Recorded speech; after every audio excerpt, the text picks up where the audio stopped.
Tem um ditado que diz assim: promessa é dívida. Então, eis-me aqui para cumprir, né, a promessa e não ficar te devendo mais.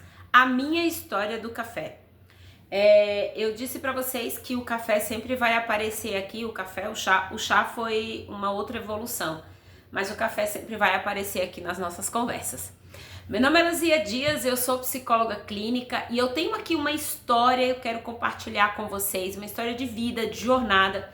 Eu tô aqui numa casa que a gente chama de casita, que é um espaço de acolhida para mulheres, um lugar de escuta, de um instituto que eu sonhei há muitos anos atrás, mas tudo isso só foi possível, só está sendo possível viver tudo isso aqui, porque eu fiz a minha jornada de café.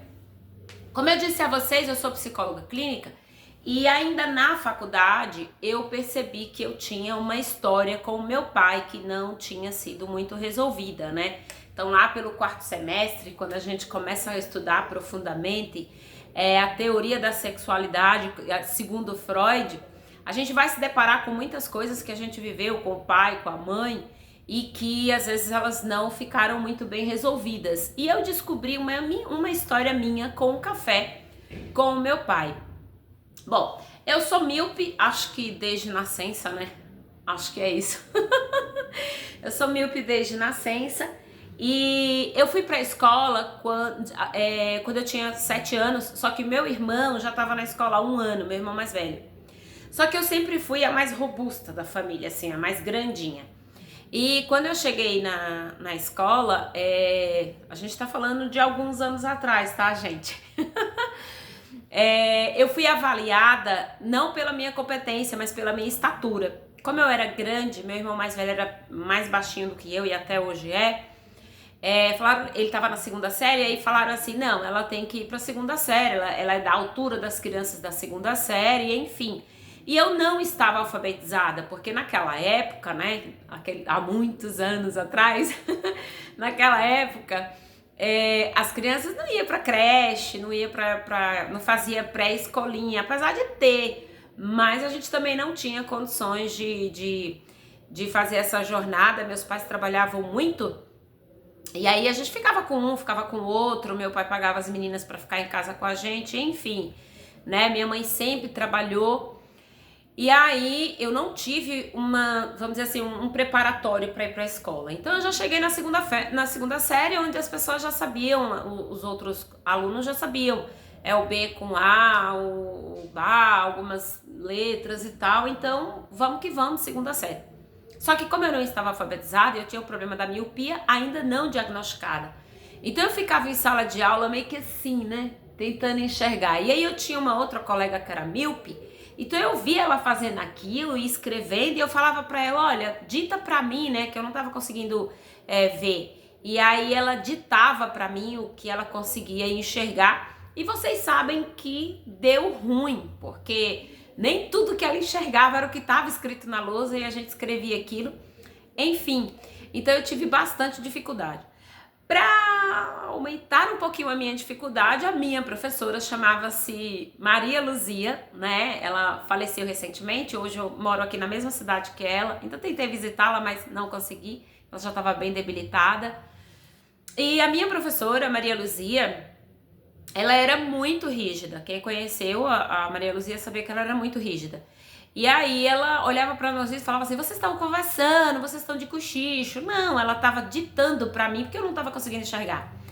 Enfim, isso persistiu por quase 1 ano.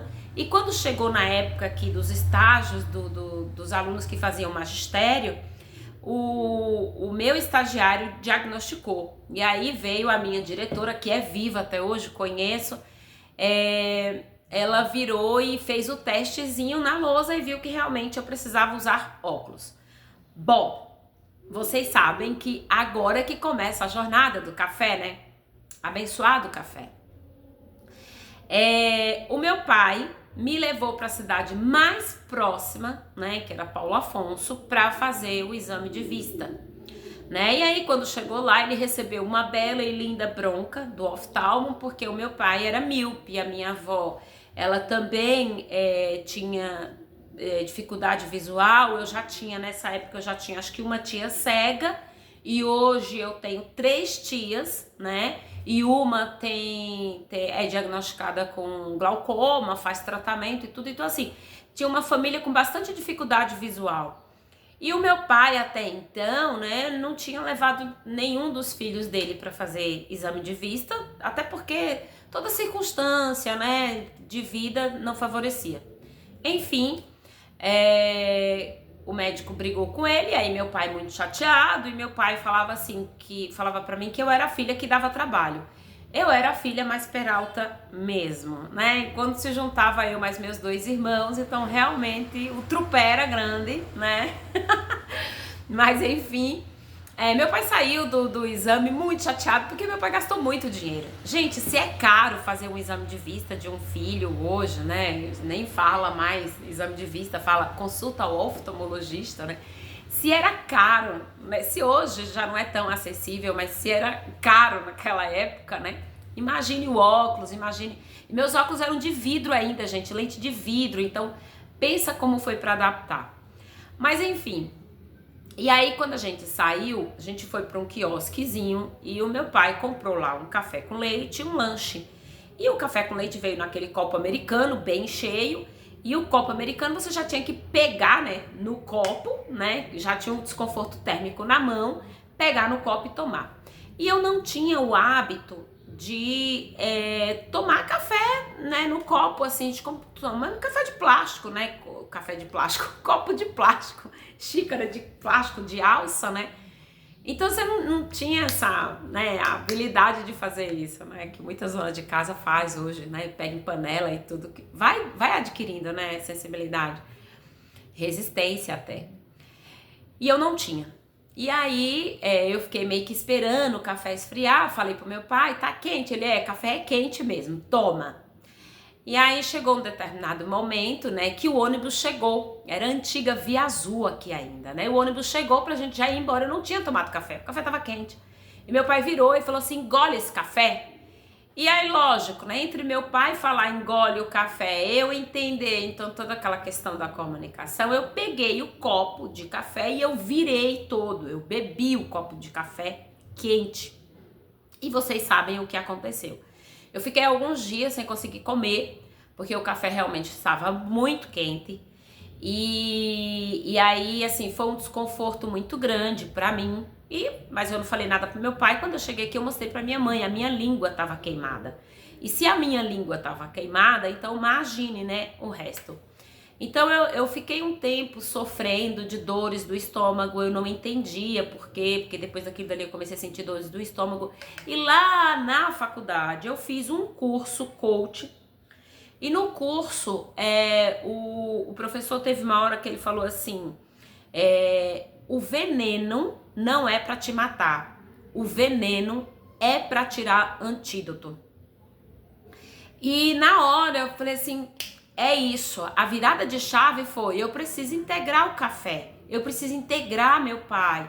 O meu pai deu o melhor de si pra mim, né? E todas as vezes, gente, depois daquilo, quando eu quebrava o óculos, porque assim, o óculos, gente, esse óculos hoje em dia, esses aqui, tem nada a ver com os óculos de antigamente. Antigamente os óculos caíam no chão e quebrava. Então imagine uma criança de 7, 8 anos usando um óculos, uma coisa que ela não tinha muito, né, amparo e preparo, e enfim. O óculos caía, gente, pá, quebrava a lente. Eu usava o óculos com a lente assim, ó, partida no meio. Aí quando ia fazer o óculos, quando meu pai tinha condições, aí ele tomava uma bronca do oftalmo. Teve uma época que meu pai me deu óculos e 3 meses depois eu quebrei o óculos. Então eu virei a filha que só dava gasto, a filha que só dava desgosto, a filha que só dava prejuízo. Então isso ficou muito internalizado em mim. A fala do meu pai que eu era a filha que dava prejuízo. E o que é mais interessante é que eu fui para a faculdade para ser gente, porque eu escutava muito isso do meu pai.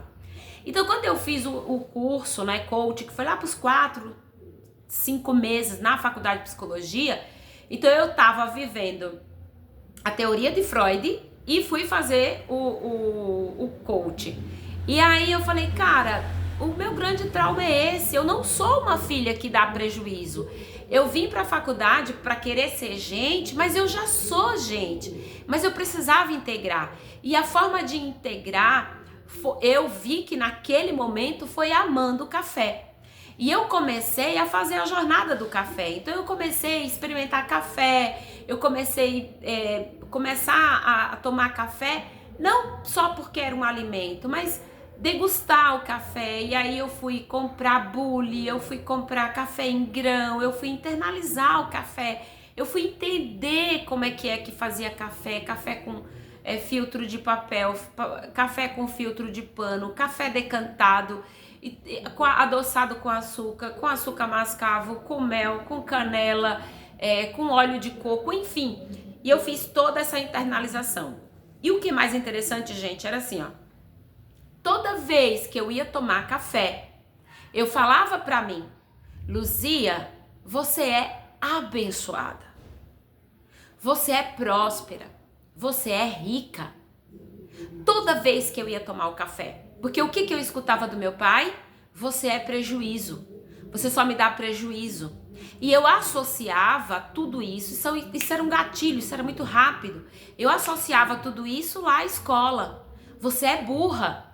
Porque a minha professora falava muito isso, né? A gente tomava tabuada nessa época com palmatória.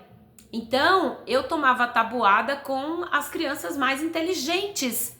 Então, toda vez que eu apanhava, era assim, você é burra. Então, veio o burra, eu não sabia que eu tinha problema visual. Então, assim, vinha o burro associado com a escola, associada com a rejeição do meu pai, porque eu entendia como rejeição, você dá prejuízo. Então, eu fui para a faculdade numa tentativa de ser gente.